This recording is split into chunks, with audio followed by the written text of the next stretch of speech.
The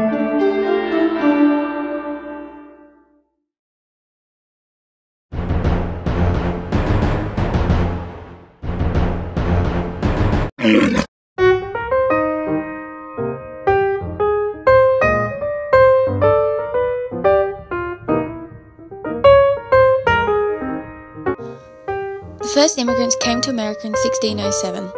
British settlers established colonies at Jamestown, Virginia. This was the first permanent settlement in the New World. In 1620, the Pilgrims established Plymouth Plantation. These British Pilgrims were considered America's first immigrants. Between 1630 and 1640, 2,000 Puritans left England for the Massachusetts Bay Colony. The Puritans sought shelter and hiding place in the New World. The Puritan migration continued through 1640. From 1675 to 1725, the Quakers settled in Rhode Islands, New Jersey, Pennsylvania, Virginia, Maryland, and North Carolina. They came in search for freedom, practice of their faith, and economic opportunities. Overall, from the 1600s through the 1820s, most immigrants were English, German, Dutch, Swedish, Scottish, and Africans, who were brought to Jamestown in 1619 to serve as indentured servants.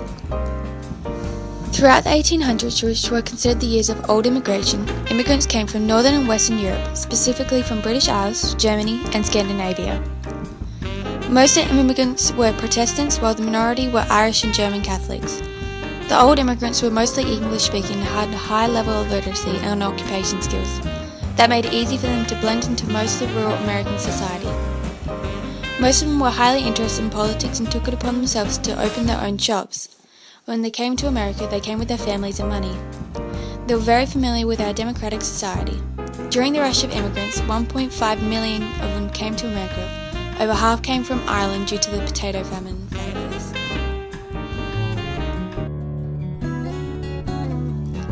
As for the new immigration times, which lasted from the 1890s to World War I in 1914, we began to notice notable changes in origins. Immigrants began to come from Southern and Eastern Europe. This included Italians, Greeks, Croats, Slovaks, Poles, and Russians. These immigrants were poor and illiterate. They left autocratic countries and were unaccustomed to American democratic values. Their religion was largely Roman Catholic, Greek Orthodox, Russian Orthodox, and Jewish. Many of them lived in poor neighborhoods in New York, Chicago, and other major cities. About 25% were considered purged passage. These young men were contracted in unskilled factory, mining, and construction jobs, and would return to their native lands once they had saved a fair sum of money to bring back to their families. Nativism originated from Native American. This means people that colonized the lands. In other words, it was a political position of a citizen of the country. Typically, nativism opposed immigrants and supported the efforts to minimize the political and legal rights of different ethnics or cultures. They were considered to be a threat to natural culture of the United States. Immigration has been studied by other countries because they would do more work for less money and require less benefits. The Know Nothing movement was an American political movement during the mid-1850s. It promised to purify American politics by eliminating Irish, Catholic, and other immigrants. The party was empowered by the popular fears that the country was being overwhelmed by German and Irish Catholic immigrants, whom they saw as hostile to Republican values.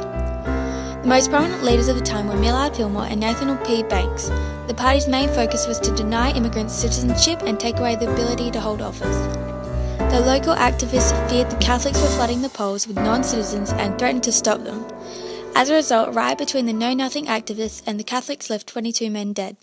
The Chinese Exclusion Act was the first major law restricting immigration to the United States. Many of the west coast of the US feared the Yellow Peril. More and more Chinese people migrated to the US, causing many to fear job competition. This led to severely limited Chinese immigration in the United States and made it nearly impossible for immigrants to join their families.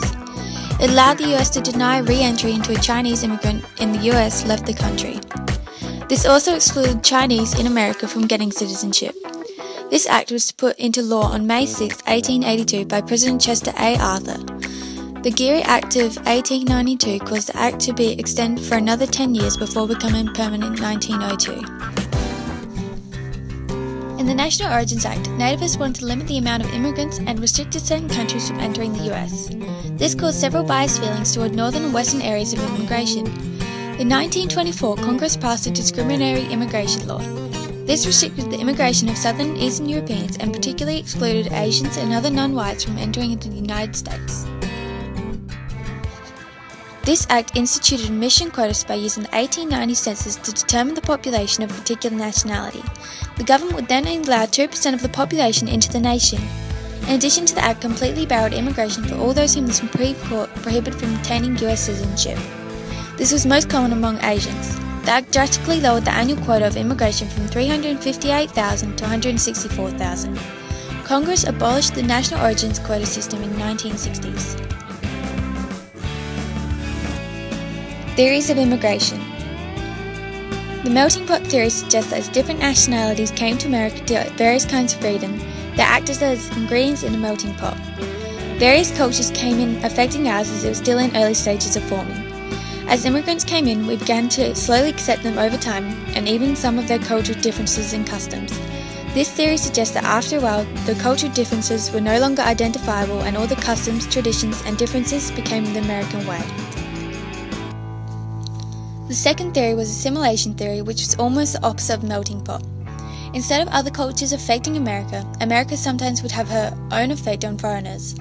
Foreigners sometimes would connect themselves to the US in such a way that they would be considered Americans. Sometimes this took time for the immigrants' older customs to fall away and result in them living the American lifestyle. The final theory was the salad bowl theory, which suggested that immigrants retained the unique aspect of their culture. Larger American societies could still recognize characteristics from their immigrants' origins. Americans could get an idea of reality of their country because instead of blending in with American society, their immigrants' characteristics stood out, revealing their way of life. In conclusion, the contributions of immigrants helped to transform America. The ethnic diversity of them changed the US into a more multicultural society, the variety of language, traditions, and practice. The cultural contributions of them can be seen in art, food, music, and the culture in America today.